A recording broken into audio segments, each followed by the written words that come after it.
I almost feel like this is, 2021 called and they want their rants back. I took my mom to the doctor earlier this week, and I've never seen these kinds of explosive discussions in person. Someone's sheltered. You see it on, I don't know, social media. You see it on the news. You read about articles of people throwing chairs at airports. I've never witnessed it. Wow. Until Tuesday. Just real quick, I don't want to waste a lot of time because it's not worth it, but I just wish that people would stop this nonsense. It's really boring. But this very short, rotund person walked into the doctor's office, which requires masks, and they require proper masks because this particular facility/specialty has very sick patients. He had some wacky mask on, and they just handed him a surgical mask, and he went apeshit crazy on this gal. It was like watching Fred Flintstone turn into a Karen. I've never seen such a thing. It's pretty funny that he's having a problem with masks at a doctor's office, right? At a medical facility. It's like, I understand you know, if you get upset about it at Costco or someplace, but you're in a medical facility. They wear masks all the time here. This is normal. I know. She literally said, we have very sick patients. We have very old patients. We have transplant patients. And he looked at her and he said, I don't give a damn. I don't care. Took his mask up. They don't like fabric masks. Yeah, cloth mask. Just a gator? Yeah, no, he had a cloth mask on, and they require an N95, KN95, or a surgical mask, and they had surgical masks. She's like, I'm not asking you to buy anything. I'm just asking you to put this over your mask or take off your mask and put this on because it's not sufficient, according to CDC. Well, he had a whole tirade about the CDC, which was quite amusing. And when he took off his mask and almost started spitting at her and he was almost like leaping over into the area. I just said to my mom, I'm like, we're going. I didn't know if this fat fuck was going to pull out a gun. He was absolutely, it went from 0 to 6,000 miles an hour. It was absolutely crazy, James. I've never, and I pulled my mom out of the office. We were just waiting for some blood work. She'd already had a couple tests that they were doing. And I stuck her in the car and I walked back in and I said, we don't want to listen to that. He was still yelling. And I was like, we don't want to listen to this. I'll be out in the car. And so the office manager knows us and she's like, fine. And so then I just ended up taking mom home and they sent out a mobile lab to take her blood. That's disappointing that you didn't get to see the end of it. And also, Catherine, this makes you a terrible modern citizen because immediately you should have pulled out your phone and started recording it. Oh, I thought about it, but I was more concerned about you know why you being didn't do safe. that? Why? You know why? Because you're normal. I'm not an asshole. Because you're not an asshole. Yeah. Because you're not a phone hole. Well, actually, you kind of are. I am a phone hole. God, stop. Anyway, I just had to get that out there. Stop this, people. Stop making this an issue when you're in places. I mean, it's so stupid. I don't want to sound like a tough guy, but I think I probably would have gotten up in his face. And I say that because I have done stuff like that in the past. We talked about this last year. When I was at Costco years ago, someone under his breath swore at me after we passed. Too close, I guess. And I said, what did you say? And then he was like, oh, sorry, man. And it's like, we just had a calm conversation after that. But I didn't let it go. I didn't back down. Right. It turned out cool. It doesn't always turn out cool, but I'm just saying I have a bad temper and I'm not good with stuff like that. The other thing I want to say is shame on you, Catherine. Why? For using the term Karen. Oh, I know. I hate that word. I hate that. I find it both racist and sexist. Oh my gosh. Now, do you know why I feel that way about it? Tell me. Because it's a negative word. It's basically a slur that describes not only the race, but also the gender of the person you're describing. So it only applies to white women. Right. That's why it's sexist and racist, in my opinion. And that's exactly what he acted like. I'm sorry. Call me racist. Call me sexist. A white woman? You're a white woman. A white woman. No, I wouldn't have. He acted like, it literally was like Fred Flintstone who just went ballistic. I don't remember Fred Flintstone being a bad person, though. No, but he wasn't. He was just short and stout like that. Okay. Or maybe more like a Barney Rubble. Barney, because Fred was tall and fat. Barney was short and fat. Yeah, so maybe it was Barney. Their wives are all tall and skinny, though. So I know, isn't that? And they wore pearls, just like in the 50s. Oh my God. But anyway, what was Barney's wife's name? Wilma. That was Betty Fred. Rubble, Wilma Was it and Betty. Betty. It was Betty Betty. Rubble. Oh, God. Betty Rubble. Betty. I guess that's why I always think of She was always my favorite. attractive women as Bettys because I was in love with Betty. Yeah, Betty Rubble. And I was in love with Mary Ann from I was about to say the Love Boat, Gilligan's Island. Gilligan's Island. Oh my gosh. I turned on something the other day and Gilligan's Island popped up. Oh, that's fantastic. That was a good show. It was stupid, but it was meant to be stupid. It was stupid. It was. It was very silly. Was that in the 70s or the 80s? I guess that was in the more 70s. Gilligan's Island, I think, was the early 70s, wasn't it? For me, that's kind of like the last great show. Not the last great show, but TV in the 70s died. Everything got really terrible. There was one point in the 70s and the 80s. 80s and 90s TV was almost universally awful. Uh-huh. And there was some good stuff from the old days, like The Twilight Zone, Gilligan's Island, stuff like that. It's like well made, even if it's like the Batman was dumb too, but it was really funny. Batman, right. And then we've got a bunch of just absolutely terrible shows. Everything in the, there's nothing I look back on. I was talking about this with Christopher. He tried to watch Cheers again. Uh-huh. And he couldn't get through the first season because it was so bad. Right. These are shows that at the time were thought to be great shows, but really, in retrospect, were just awful. They were worse than what we have now, and they were worse than what came before it. Miami Vice is another great example. It was an awful show. That was really a genuinely awful show, but at the time, everybody thought it was the shit. They really did. They really did. Even the fashion was awful. And I don't know about that. They were emulating the fashion. I think the fashion was awful. I thought it was awful then. I think the linen suit, what's his name? Don Johnson? I think Don Johnson pulled off the linen suit pretty well. Of course he did, but he was gorgeous back in the day. I mean, he was a good-looking actor. Well, he was, but I didn't like how they'd push up their sleeves and stuff. It was like they were trying so hard. It was so. It was Florida. You got to stay cool. No, that was silly. I mean, it was just silly. I thought really it was silly Florida. I don't think that was necessarily a fashion decision. I mean, yes, it was a fashion decision, but on one hand, it's like, damn, it's hot. I got to pull my sleeves up to cool down here a little bit. So take off your suit jacket. That's all I'm saying. Yeah, you can't take off your jacket, though. You're going to run around like a monkey. What? I'm just saying, you run around like an animal if you're not wearing a suit. Come on, have some respect for yourself. Oh my God. And his Tubbs, his partner, was wearing a full suit all the time. Tubbs carried it off, I think, very well. And that Testarossa, one of the worst probably Ferraris ever made, but it looked fantastic. It was just all about visuals. So here's the thing about Miami Vice. I actually encourage everyone who can, I don't know what streaming service it's on now, go watch the pilot. The pilot's actually pretty good. Everything after that is a waste of time. Okay. Unless you want to see really bad TV. It's really funny that the pilot is actually pretty decent, but then everything after that is just awful. I won't do that, but sounds good. Okay. Come on. It's not a pilot. It's like an hour and a half. Come on. How bad could that be? You can't even... Just an hour and a half. I can't get back. Okay. Fair enough. I don't watch the K-dramas. You don't watch Miami Vice. I haven't watched the K-dramas lately either. Even though Miami Vice literally is your heritage. Understand. Okay, so what are we talking about today, Well, James? we can talk about more media. We talked about Fight Club a few weeks ago. Maybe it was a month ago now. And my position was that a country that edits its media like that and is lying to its citizens degrades its citizenship. Yes. Is active harm. Like if you have to lie to your citizens, you're not doing yourself any favors in the long run because it reduces your citizenship's morale.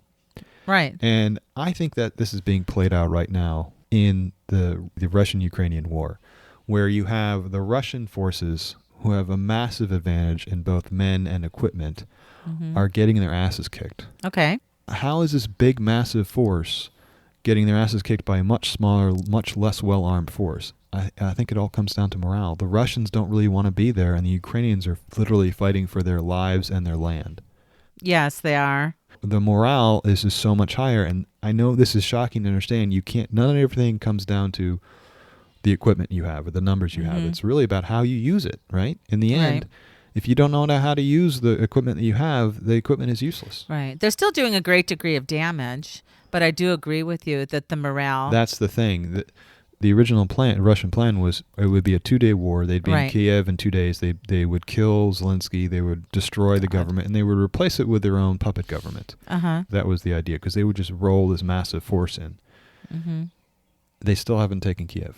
So that didn't work. So they fell back on their old playbook, which is just bomb the hell out of everything. It doesn't matter what it is. If it's in front of us, we're going to bomb it because we don't know where the Ukrainian army is because our intelligence is so bad. We don't know where they are. So we're just going to bomb everything that we can see. It's horrific. I've come to this conclusion. Mm-hmm. Actually, I came to it a couple of weeks ago because of TikTok. Okay. I follow this guy. Mm-hmm. His account handle is Hypo-Hysterical History. Okay. It's just some wacky Australian down there on the wrong side of the planet who's a military historian. And this guy, it's embarrassing how good his analysis of the war has been. He has a video that's up. He posted 4 days ago about how essentially Russia has lost this war. Yes. Ukrainians have won a defensive victory. And it wasn't until yesterday that I started seeing the mainstream media like BBC and Axios. Those, for me, that's what I consider mainstream because that's what I read. Right. It wasn't until yesterday that they started talking about that exact same thing. Mainstream media is 3 days behind the analysis of TikTok. And this isn't just a standalone. He's been ahead of the curve on all the analysis since the beginning of the war, and even before. Right. Well, you sent me the TikTok, and I watched it, and I thought it was quite impressive. I don't think he's wacky at all. He's wacky in that he's this huge orange Australian surfer who you don't think is about to lay down the truth to you about the geopolitical facts. Right. But that's exactly what he does. Literally, the video that you saw, I don't know if you realize this, but behind him are the surfboards that he builds. I saw the surfboards. Yes, I saw that. Life. That's awesome. He studies ancient battles like from Rome and Greece and stuff, and he surfs. I love it. I didn't know anything about him. I thought that it was quite an impressive video. So what do you attribute the time lag between, analysis essentially 3-4 days ago to hearing something yesterday? I don't know why our media is failing us so badly, but it is. I mean, sure, it's getting the story out, but it's not doing it in a timely fashion. And why? There's a 3-day lag between this guy who's doing his own analysis of his own sources and credible sources, because what he says, his quote predictions, always seem to come to pass. Interesting. Why is the BBC and the New York Times, why are they not able to have this level of analysis? What is stopping their organization from doing good analysis like this? Well, do you think it's the organization, or do you think it's the on-the-ground individual reporters? Well, I think it's both. If you're reporting on Ukraine, you should be looking for good sources for analysis. So why they're not using the same sources that this guy is using and being able to draw the same accurate conclusions means that you're not a good journalist. And if the organization can't see that and can't support that, that's a failure on both parts. Do you think they're censored in some way?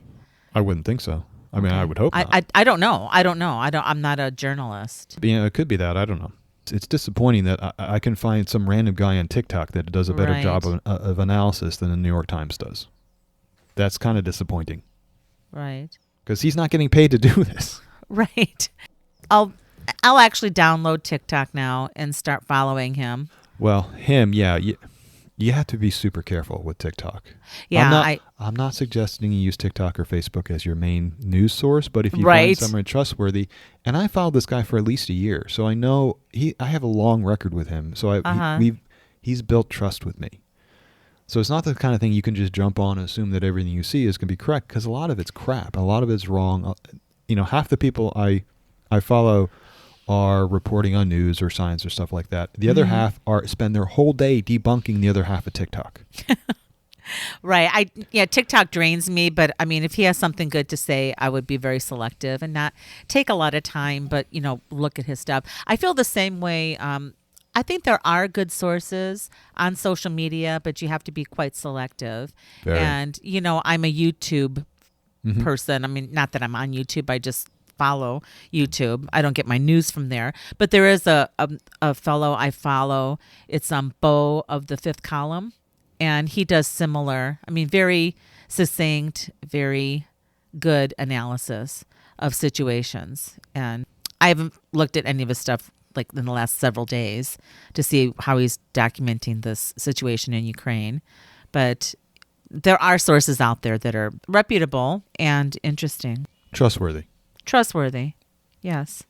That's a better word. If you go in blind and just start watching YouTube videos or TikTok videos, you're going to see people who sound like they know exactly what they're talking about. Right. And often don't. So it's a hard balancing act. You have to spend the time to figure out who's legitimate and who's not. No, I found his analysis quite interesting, and I guess the time lag was what stuck with me when we were talking about that. And it's just like, why? It makes you question the source, like what we're seeing in real time, which seems to be real time. And is it not real time? I think they're wasting their time reporting the wrong things and not doing analysis and not following the right leads and whatnot. So it's disappointing, really. It's just disappointing that the news organizations aren't more professional. It is disappointing because these are important issues that affect the whole world. And I mentioned this guy, this hypo-hysterical history before in context of Joe Rogan. I don't know if we actually cut that part out from one of the episodes, but he had a great point on Joe Rogan because he used to listen to Joe Rogan because Joe Rogan's interesting to listen to. He has some incredible array of guests on there. He stopped because he came to a very simple conclusion that Joe Rogan isn't smart enough to have the right people on. It's not that Joe Rogan's a bad guy. He's just not smart enough to cut through the garbage. I see. So that's the point. Speaking of laptop art. We were? Whoa! You know what? I think maybe we should be. We should be. That was a cute article you sent me. I liked that article, but I thought it was clickbait. Why is that? You sent me an article, and the article's title is From Vans to Harry Styles. And I'm like, okay, Harry Styles, great. I don't even know who that is. I don't really either. It's just one of my friend's daughters went to the concert, and she was the one that got in the car accident before the Harry Styles concert. And she said he was like really cute. This makes you sound a little old. Well, I'm not young. My friend's daughter went to this. My friend's daughter went to this concert. And so I guess that's what the kids are listening to now. I don't know.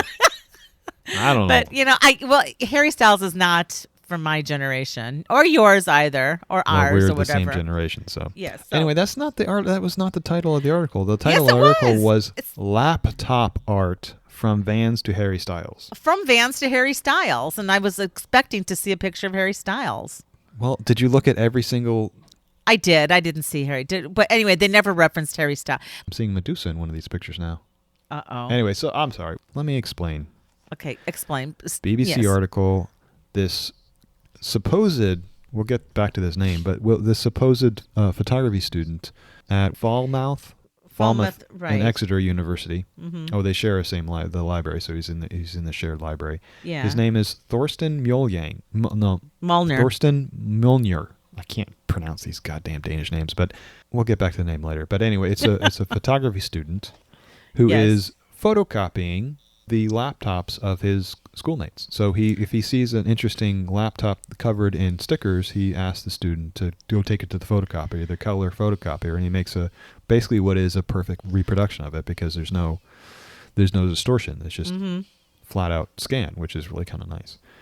So that's what we're looking at, and I found this interesting because I don't know if this really falls into the art category, but it falls into the archaeology, more of like archaeology, like modern archaeology. Like we're kind of doing a dig on ourselves. Right, because he said he was fascinated by how people like mark their possessions. I guess that's been a passion of his, allegedly. Right, so we're seeing kind of in real time what the utes, what the kids are doing, what the utes are doing. Utes. I remember that from my cousin Vinny. Yeah. Utes. Okay. What is a ute? Just keep going. That was Munster, right? It was the it was Herman judge. Munster. Herman Munster. Yeah, the famous actor Herman Munster. That's exactly who it was. Good movie, worth watching. It's not a great movie, but it's worth watching. So anyway, these laptops some of them have one or two stickers on them, but some of them are just covered in what looks like a psychotic burst of emotion from the internet or something. I don't even know how to describe it. It doesn't. I can't decipher this. My question is, if you had a modern hip psychiatrist look at these things, could they deconstruct the persona of the person who has this laptop? I think absolutely yes, because even this Thor guy, Thor said that after he looked at several of these images, then he could pretty much pin down what their majors were, their major interests. That was an interesting point. He said he started to be able to figure out what they were studying. Just based on the laptop stickery, what they were majoring in. Exactly. I don't know if I'd be able to do this. I think you have to be a kid and be in the know and understand all these cultural references. So it's a little bit like archaeology. You're digging through these references to try to figure out what is going on here. There are a lot of hippies here. There are a lot of birds, and there's a lot of crazy stuff going on in these things. What I thought was interesting is he said when he'd look at the laptops, there'd either be like no stickers or a lot of stickers, or just maybe a few stickers. So they were either all in. They were either all in, or they were minimalist to some extent. Do you have any stickers on your laptop? I don't, but I keep wanting to put them on. I just don't find the right stickers. I don't find the right stickers.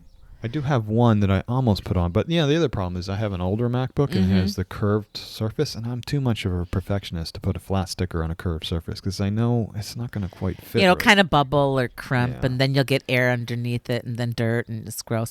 I'm kind of a not necessarily neat freak if you saw this house, but I am particular about my laptop, and I like to keep it covered and safe, and I don't want to. Well, it's because you're an old. Put anything on this. I'm not old. No, you're not old. I said you are an old. An old. It's just another way of denigrating your age. What? Stop. What? I didn't say anything. Oh, stop being a Karen. Or Catherine. Stop being a Catherine. Stop being a Catherine. No, this laptop was expensive, and I don't want to have scratches on it. It was. Oh, baby. No, anyway. It is my baby. It's baby Mac. Leave him alone. As I was looking through these, what I kind of came away from is, as you point out, the minimalists kind of have something going on, and the maximalists have something going on. Correct. So they're basically kind of three categories you can make out of these. There's the minimalists who have only a handful of stickers, and you can see most of the laptop cover. Then there's the muddling middle, I don't know what you call them, who have kind of an average number. They have a few. It's not minimalist, it's not maximalist. But then you get to the maximalists who have every inch of their laptop covered. And I was really drawn to the extremes, either the minimalists, because they seem to have a more of a curated, like they have an idea of what they're trying to say here. And the maximalists, it just looks like an explosion of stuff, of thought and creativity and weirdness. Right. I kind of like both of those. The first one I'm looking at looks like Medusa. It looks like it has a Russian cosmonaut, and Dickies, which is I see that. The tough wear for plumbers and stuff. Plumbers wear Dickies. Really? Yeah, it's a brand. It's a brand of clothing, and they make tough clothing for contractors and stuff like that. Oh. I thought it was streetwear. And they have Starry Night, they have the Flamingo, they have a cactus, they have Santa Cruz, Nike, Coca-Cola, Vans, a cat, some weird hand with eyeballs and a mouth in it. With a little peace sign. I like the peace sign. They have Ricky and Mort reference. They have Jurassic Park. I mean, how are you supposed to deconstruct this part? This person is a psychopath. So is it art? I don't know that this can be construed as art, but it's just an interesting expression. Well, I think it's an interesting expression. I've always wondered why people did that to their laptops. Just a stream of consciousness right now talking about this. But, we're so involved in our laptops and our life becomes our little screen. Well, the laptop is like the Swiss Army knife. It's the everything for these kids these days. Yes. It's kind of like, 30 years ago, it was your car. Your car would have been your favorite thing that you had. It took you wherever you wanted to go. It was like your main Swiss Army knife. And what did people do with their cars? They covered them in stickers. So this is kind of like a transition from that, I think. Okay, so it is the Swiss Army knife, but isn't your laptop everything to you? How much time do you spend on your laptop? It's different, though. I think there's essentially different the way the kids see the laptop. I've been using computers for 30 or 40 years. I don't even know how long it is. Let's say 40 years. Wow. And it used to be different. Because they used to be a lot more expensive. I mean, granted, yes, they're still like $1,500, but $1,500 in $1980 is a lot more money than $1,500 in today's money. Yes. So it's a very different vibe as to what these things mean to us versus the kids. Mm-hmm. Plus, my first computer that I had was a hand-me-down Macintosh. The only two things I could really do on it, since it wasn't connected to the internet, was I could play Lode Runner, which was a really simple side-scrolling game, and write my papers on it. Right. Yeah, they were mostly like word processors back in the day. But now, you write your papers on it, you do your research on it, you contact your friends on it, you Skype. Skype. Hello. How old am I? You FaceTime with your friends and your family on it. It's just a gateway to a different part of your life, or maybe more of your life than you I think really it realize. is your life. I mean, sometimes I feel like I just live vicariously through my devices. My generation, I think a lot of us still look at them more as tools. As rather than this portal into a different world. I see it as a portal. I like the portal. That's unfortunate. It's disturbing. It disturbs me even admitting that. to some degree, it's the same thing. I mean, I think we have. I don't know how to say this, but I think that the way we approach our devices is different, and it's a generational thing. Mm-hmm. It's not a huge difference, but I think there is a difference there. Between you and I, or between us and them? No. We are the same generation. I know we are. Between us and people 20 to 30 or 40 years younger than us. Right. Well, we had to kind of grow up with the technology. As a technology. No. I don't know why you said it. This is exactly the opposite. We had to grow into it. It was we had to catch up to it. Well, yeah, we had to catch up to it. We weren't born into it. No, we weren't born into it. Yeah, maybe that came out wrong. But like when the computers first came out, and I remember the first computers, my father was involved in a software business right when he retired, and he had his own little software company. There were always computers around this house, but it never interested me because I just wasn't interested. And you didn't have to be interested, right? Because you didn't need it to do anything in your life, really. No, and it was so foreign. It was all that binary. It was the old DOS language. Nothing made sense to me. I didn't even understand how this could ever work. But how fast were you to get on board with driving a car? Moderately fast. Really? Okay, I wanted to drive, but I was afraid of it. Okay, no, that's fine. Because I'm afraid of everything. But you wanted it. Right. The car and the computer have reversed, right? For young kids or kids, that's not even young, just people anyone under the age of, say, 30 or maybe even 40, the computer is more important than the car. When we were growing up, the car was way more important than the computer. Oh, absolutely. Like Ferris Bueller's Day Off, right? He gets all upset that his sister gets the car and he gets stuck with the stupid computer. If that was done today, the roles would be reversed. It's like if the 16-year-old says, "Hey, Mom, can I have a computer?" "No, your sister's getting the computer." It's like, "Damn it, come on, Mom, right. I really want the computer." That's a good point. How can you shaft me like this? That's a great point. When I said grow up with the stuff, I didn't mean like grow. Well, actually, it was kind of a side by side. Is like those first forages into work life, and when computers all of a sudden, I mean, I remember like going from a work environment where no one sat in front of a computer 24/7 right. to like my last several jobs. That's all. And I worked for a software company at the end of my time. But, we were all just like tied. I mean, that was our existence was through email and all of our little internal chats and the platforms we had to publish our documents, whatever we were working on, and everyone could edit them. So maybe I was more interested in this article because it expresses that generational change. I do want to come back with something that I said earlier about your little rant about the maskless dude. Oh, gosh. And I said, yeah, I'd probably get up in his face. And I was thinking about that a little bit more. I was thinking, okay, I would get angry by that, and I would probably stand up, but I almost always am able to repress my initial aggressive behavior. And if I get myself into a situation like that, I usually don't lead out with throwing a punch. I don't do that. Right. I'm angry and I stand up and I feel like I'm going to punch someone, but then the smart part of my brain, I don't know where it is. I don't know. I wish I could smart part. I wish I could access it more frequently. But you do. Anyway, don't cut yourself. It says calm down, approach this guy in a calm manner, and try to just explain. Bring it down. Don't go yelling at him. Just say, "Hey, man, let's step outside and talk about this." Or I totally get not wanting to wear a mask, but this is we're basically in a surgical unit here. Let's just take it easy. Let's figure out what we're really doing here. No one's trying to repress you. This is it's for everyone's safety. Yes, yeah. Which he said he didn't give a damn about. But if you bring it down, if you have someone else come in and try to de-escalate, as they say, that's all I want to say. I didn't want everybody thinking like some crazy person throwing punches. Yeah, you're all just over the a place. hothead throwing punches. Yeah. No, I don't see that. And in my mind, all I am is about self-protection and safety and like that mitigation of risk. And all I could do was just get our asses up off the chair we were sitting in and get the hell out of the office. I just left. Two ladies locked themselves in the bathroom and they weren't even together. I'm not talking about what you just said there. I'm just talking about your reaction. Your reaction makes a lot of sense. It's a logical and I just needed to get my mom good out. Response. Yeah. So anyway, is that it for today?